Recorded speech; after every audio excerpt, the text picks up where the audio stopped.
vezes mais do que a Corte Americana. Porque lá nos Estados Unidos, eu tenho o juiz distrital, eu tenho o juiz estadual e tenho uma espécie de superior tribunal de justiça em cada estado. Só vai para a Corte Americana o que passar por essas 3 instâncias. No nosso caso, não. O recurso especial leva para o STJ, que só tem um que é em Brasília, e a maioria dos casos acabam chegando no Supremo com recurso extraordinário. Então, são milhares de processos repetidos. Então, se eu tenho milhares de processos repetidos, basta que o Supremo edite uma súmula vinculante e diga, olha, aquele processo é A mais B é igual a C. Pronto, súmula vinculante. E todos aqueles processos, então, vocês, que serão os futuros operadores do direito, basta que você pegue o extrato daquela súmula vinculante, junte na tua petição e diga, seu juiz, olha, decida conforme a súmula vinculante, está aqui. O Supremo já bateu o martelo e você resolve o problema do que está repetindo, entrando com a ação, entrando com a ação, entrando com a ação, entrando com a ação, tá? Bom, competência. Quem tem competência para julgar a súmula vinculante? Ó, vamos botar aqui mais um tópico. Competência. Somente o Supremo, né? Somente o Supremo, gente. Somente o Supremo. Professor, o STJ? Não tem.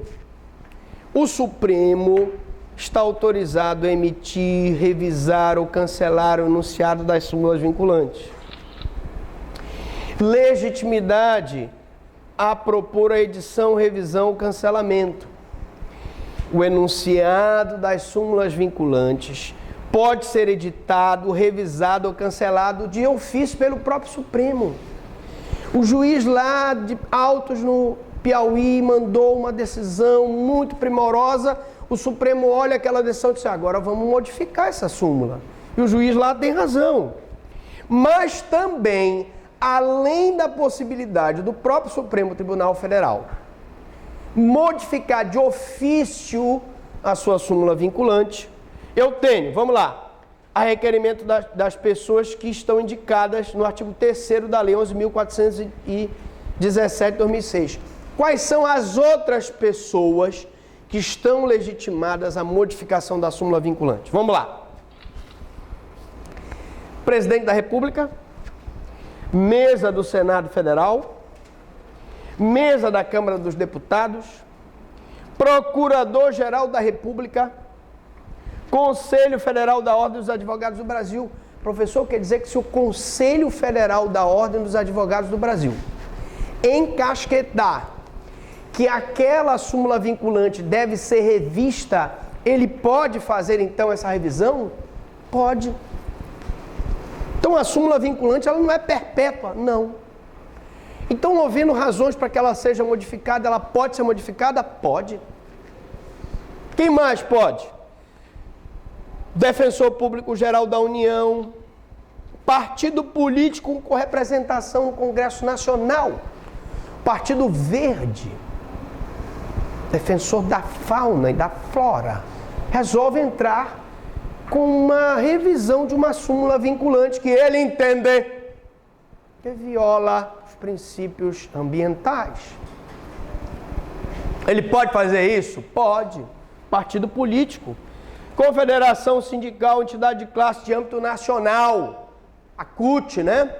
CGT, pode entrar. Mesa da Assembleia Legislativa. Por exemplo, nós temos aí a nossa Lei Candir, que prejudica o Estado do Pará.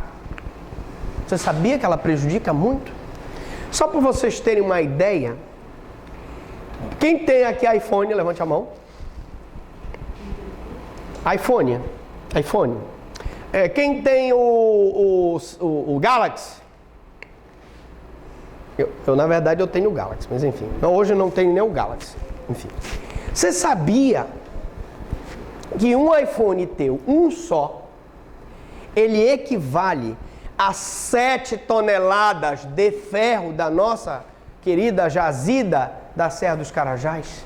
7 toneladas de ferro. O valor do teu iPhone vale 7 toneladas de ferro. Está se tirando a nossa riqueza mineral, vai se deixar o buraco. O estado do Pará é prejudicado com essa retirada da nossa riqueza. O nosso minério de ferro é vendido a preço de banana. E o que o Pará ganha com isso? A senhora sabia que a senhora paga 30 e poucos % de ICMS na conta de energia elétrica? E o Rio de Janeiro e o São Paulo pagam apenas 17%? Nós temos a maior hidrelétrica nacional, que é a Tucuruí. Teremos em breve a inauguração de Belo Monte. Somos os maiores produtores de energia limpa do Brasil, energia elétrica. E somos um dos que pagam mais caro a energia. Para sua informação, a senhora sabia que lá nos Estados Unidos, a Flórida, que não gera energia elétrica, que é um estado rico, tem que pagar milhões de dólares para comprar energia que vem dos grandes lagos, Michigan, Ontário, porque é lá nos estados do norte que é produzida a energia que é consumida na Flórida. Por que então o estado do Pará não faria isso?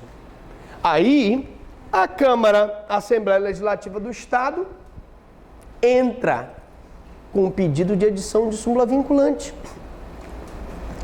para revogar a Lei Candir ou dar uma interpretação divergente para que a gente possa receber os royalties da exploração do minério de ferro de forma mais justa, ou mesmo cobrar um ICMS mais condizente com a nossa condição de produtor de energia elétrica, para que você, meu amigo, não pague energia caríssima que você está pagando. Porque tem pessoas que têm mansões lá em São Paulo que pagam, por exemplo, R$300, com piscina, casa com 2 pavimentos. Se você mora aqui num apartamentozinho meia bala e paga 1.000 conto de energia elétrica, é ou não é? Tô certo ou tô errado? Não é verdade isso? Mas isso vocês não param para questionar. Mas a Assembleia Legislativa ou a Câmara Legislativa do Distrito Federal pode entrar com uma revisão da súmula vinculante, né? Governador do Estado, do Distrito Federal, tribunais superiores, Tribunal de Justiça do Estado. Os tribunais de justiça do Estado podem entrar com com revisão das súmulas vinculantes, né? Ou do Distrito Federal e Territórios, os tribunais regionais federais, tribunais regionais do trabalho, tribunais regionais eleitorais, os tribunais militares.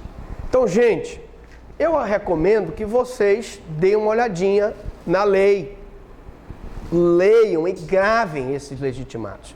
Porque numa prova da OAB, numa prova de concurso, cai um desses aí, ou por exemplo, diz assim, qual que não é legitimado? Esses são os legitimados autônomos, tá? Aqueles que podem entrar diretamente com uma revisão da súmula vinculante. Mas além desse, o seu requerimento pode ser feito independentemente da existência de qualquer processo em curso. Então veja, esses que eu acabei de falar, havendo ou não processo em curso, ele pode entrar com um pedido para revisar aquela súmula vinculante, no qual se discuta a questão a ser objeto da súmula ou já simulada. Então, tanto ele pode entrar com um pedido para que aquela matéria seja simulada, vamos modificar o entendimento da Lei Candir em relação ao ICMS cobrado no estado do Pará. Ou eles podem entrar para revisar uma daquelas súmulas, tá? Mas a lei também atribui legitimidade ao município, se for interesse do município, para que proponha edição, revisão e cancelamento de súmula vinculante, incidentalmente, no curso de processo em que seja parte, e aí o município tem que ser parte no processo para que ele tenha legitimidade para pedir a revogação da súmula, o que não autoriza a suspensão do processo. Essa é uma legitimidade incidental. Pergunta seria, professor, município que é parte no processo entrou para revogação da súmula. Esse incidente de revogação de súmula vinculante suspende o processo? Não. Não. Outra questão. Processamento. Procedimento. Procedimento. Porque eu estava olhando aqui para o quadro, não tem mais lugar para a gente colocar. Vamos ver se coloca para cá, né? Procedimento. Forma pela qual são praticados os atos processuais para a edição ou a revogação de uma súmula vinculante. Não é procedimento que a gente está falando? É também estabelecido na Lei 11.417, 2006. Nos processos de edição, de revisão ou cancelamento de enunciado de súmula vinculante, será sempre ouvido o Procurador-Geral da República, exceto quando ele for o próprio autor do requerimento. Então, professor, você pode botar aqui em cima como seria esse pedido? Eu tenho aqui um pedido, um pedido ou para edição de súmula vinculante ou para revisão de súmula vinculante.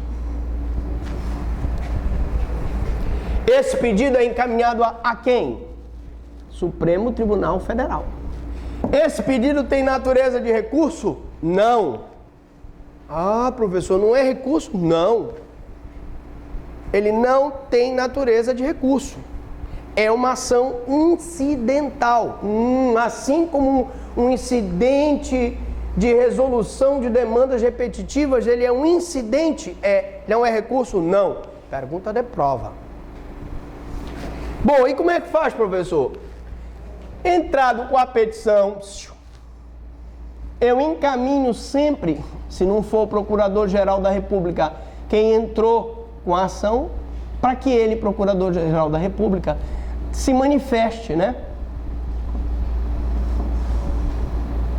Depois, desculpa, eu até estou pulando etapas.